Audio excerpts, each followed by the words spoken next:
नमस्कार, म प्रकाश पौडेल। सम्पूर्णलाई मेरो युट्युब च्यानलमा स्वागत छ। मेरो यो युट्युब च्यानलको पहिलो भिडियो रहेको छ जुन चाहिँ इन्फर्मेसन रिलेटेड रहेको छ। म आज तपाईहरुलाई मेरो इन्फर्मेटिभ भिडियोमा प्रवेश गर्नुभन्दा अगाडि अथवा विषयवस्तुमा प्रवेश गर्नुभन्दा अगाडि म तपाई समक्ष चाहिँ एउटा अनुरोध गर्न चाहन्छु। मेरो युट्युब च्यानललाई लाइक, सब्स्क्राइब एवं शेयर पनि गरिदिनु होला र ताकि सबैमाझ यो पुग्न सकोस् र केही कुरा बुझियोस् भनेर। आज मैले कुरा गर्न गइरहेको विषयवस्तु के हो भने काइजन भन्ने विषयवस्तुमा हो। काइजन भनेको यो जापानिज फिलोसफी एन्ड मेथोडोलोजी हो जुन जापानमा चाहिँ यसको अत्यधिक प्रयोग भएको छ र यो एकदमै महत्त्वपूर्ण पनि छ। र यो काइजनलाई चाहिँ अंग्रेजीमा ठ्याक्कै भन्नुपर्दा कन्टिन्युअस इम्प्रुभमेन्ट भन्छ र सानो सानो कुराहरूलाई एकदमै ख्याल गरेर चाहिँ निरन्तरको अभ्यास एवं प्रयोग गरेर चाहिँ एउटा वर्क प्रोसेसमा चाहिँ आउटपुट राम्रो निकाल्नको लागि प्रयोग गरिन्छ। र आज जापान जुन अवस्थामा छ यसको महत्त्वपूर्ण एउटा आधार भनेको काइजन नै हो। दोस्रो विश्व युद्धपछि 1940s 1950s बाट काइजनको प्रयोग एकदमै बढी मात्रामा जापानमा प्रयोग भएको हो। जापानलाई काइजनले आज जापान बनाएको छ भने यसको एप्लिकेसन इन कन्टेक्स्ट अफ नेपालमा कसरी प्रयोग गर्न सकिन्छ भनेर म थोरै तपाईलाई कुराकानी गर्न चाहन्छु। काइजन वास्तवमा नेप्लिज अर्गनाइजेसन्सहरुको लागि महत्त्वपूर्ण खुड्किलो बन्न सक्छ जुन अर्गनाइजेसनल डेभलपमेन्टको लागि र अर्गनाइजेसनल गोल अचिभमेन्टको लागि पनि काइजन एउटा महत्त्वपूर्ण विषयवस्तु बन्न सक्छ। यदि वास्तवमा चाहिँ हामीले काइजनको सही रूपमा प्रयोग गर्न सक्यौं भने हरेक सेक्टरमा, चाहे म्यानुफ्याक्चरिङ इन्डस्ट्रीमा होस्, चाहे हेल्थ इन्डस्ट्रीमा होस्, चाहे एजुकेसन इन्डस्ट्रीमा होस्, जुनसुकै इन्डस्ट्रीमा पनि यसको महत्त्वपूर्ण एवं उल्लेख्य भूमिका रहन्छ। जस्तै फर इक्जाम्पलको लागि टोयोटाको कुरा गर्ने हो भने टोयोटामा चाहिँ तपाईको काइजनले बेस्ट रोल खेलेको छ, सबैभन्दा महत्त्वपूर्ण रोल खेलेको छ। त्यो कारणले गर्दाखेरि आज टोयोटा विश्वको नम्बर 1 ब्रान्ड बन्न सकेको छ भने नेपालमा पनि यसको एप्लिकेसन गरेर, यसको युज गरेर, यसको प्रयोग गरेर चाहिँ नेप्लिज अर्गनाइजेसनहरुमा चाहिँ हामीले चाहिँ यसको भ्यालुलाई चाहिँ किन इन्क्रिज नगर्ने त? किनभने यसको त इन्क्रिमेन्टल प्रोसेस हो नि त काइजन भने त, कन्टिन्युअस इम्प्रुभमेन्ट भने त।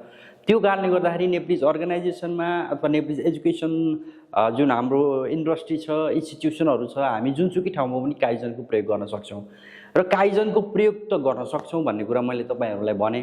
यदि हामीले त्यो काइजनलाई चाहिँ प्रयोग गर्नको लागि नेपालमा नसकिएको कारणहरु के हुन सक्छ त भन्दाखेरि एउटा कारण चाहिँ के हो भने नेपालमा अलिकति ट्रेडिसनल वर्क जुन एउटा ट्रेन्ड छ त्यो नै एउटा त्यसले के गरेछ अलिकति अब्स्ट्याकल जस्तो गराइदिरहेको छ के। जस्तो खासमा काइजनको चाहिँ अवेरनेस पनि छैन एउटा कुरा। अर्को कुरो ट्रेडिसनल वर्क मेथड अझै पनि नेपालमा युज छ। त्यो कारणले गर्दाखेरि हामीले काइजनको सही सदुपयोग गर्न सकेका छैनौं। यदि हामीले काइजनको सही सदुपयोग गर्ने हो भने चाहे एजुकेसन इन्डस्ट्री होस्, चाहे म्यानुफ्याक्चरिङ इन्डस्ट्री होस्, चाहे हेल्थ इन्डस्ट्री होस्, चाहे स्पोर्ट्स इन्डस्ट्री होस्, जुनसुकै इन्डस्ट्रीमा पनि ड्रास्टिकल्ली डेभलपमेन्ट हामीले गर्न सक्छौं र यसको विकासमा चाहिँ एउटा महत्त्वपूर्ण पाटो बन्न सक्छ। जुन चाहिँ हाम्रो यो ग्लोबलाइजेसन जुन टाइम छ, ग्लोबलाइजेसन जुन इम्प्याक्ट छ, यसमा हामीले चाहिँ यदि नेपालमा चाहिँ आफ्नै तरिकाले विकास गर्ने हो भने काइजनको प्रयोग एकदमै महत्त्वपूर्ण हुन्छ जुन नेप्लिज अर्गनाइजेसनमा। यसको महत्त्व के छ भने हामी कुनै पनि अर्गनाइजेसनलाई एउटा उचाइमा लान चाहन्छौं भने सानो सानो कुरालाई इन्क्रिमेन्टल वेमा लानुपर्ने हुन्छ, कन्टिन्युअस इम्प्रुभमेन्ट गर्नुपर्ने हुन्छ, सानो सानो कुराहरुको चाहिँ हामीले ख्याल गर्नुपर्ने हुन्छ। त्यो ख्याल नगरिएको कारणले लिकेज भइरहेको छ अथवा तपाईको कुनै लुप होलको कारणले गर्दाखेरि ठूलो तपाईको इम्प्याक्ट परिरहेको हुन्छ के। त्यो कारणले गर्दाखेरि काइजनलाई चाहिँ हामीले एक हिसाबले भन्ने हो भने यो चाहिँ हाम्रो नेपाली अर्गनाइजेसन डेभलपमेन्ट, नेपालको विकासकै रूपमा पनि हेर्यो भने चाहिँ एउटा मन्त्र बन्न सक्छ, एउटा सूत्र बन्न सक्छ विकासको। त्यो कारणले गर्दाखेरि काइजनको विषयमा म आज तपाईलाई थोरै कुराकानी गरे। यसको अझ फुल डिटेल्समा यसको हिस्ट्री सहित म पुनः अर्को भिडियोमा आउने छु।